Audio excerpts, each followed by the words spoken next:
বিশিষ্ট লেখক, দার্শনিক, গবেষক ও বুদ্ধিজীবী ফরহাদ মাজহার হাসপাতালে ভর্তি।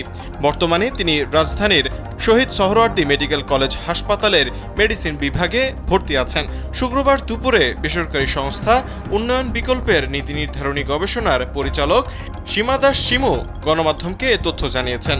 শিমু জানান, ৪-৫ দিন ধরে ফরহাদ মাজহার জ্বরে ভুগছিলেন। শুক্রবার সকাল থেকে বেশি অসুস্থ বোধ করায় দুপুরে তাকে হাসপাতালে নেওয়া হয়। সীমা দাস শিমু আরও জানান, দুপুর 12:30টার দিকে ফরহাদ মাজহারের চিকিৎসা শুরু হয়। তিনি বলেন, পরীক্ষা নিরীক্ষা করে দেখা যায় নিউমোনিয়ায় আক্রান্ত হয়েছেন ফরহাদ মাজহার। এদিকে গত মঙ্গলবার দুপুরে এক ফেসবুক পোস্টে আওয়ামী লীগকে নিষিদ্ধের দাবি জানান ফরহাদ মাজহার। তিনি বলেন, অবিলম্বে আওয়ামী লীগকে নিষিদ্ধ করা উচিত। স্যান্ডেলিনা সো, রূপচর্চায় আভিজাত্য। নিজের ভেরিফাইড ফেসবুকে দেওয়া স্ট্যাটাসে তিনি বিভিন্ন যুক্তি তুলে ধরেন।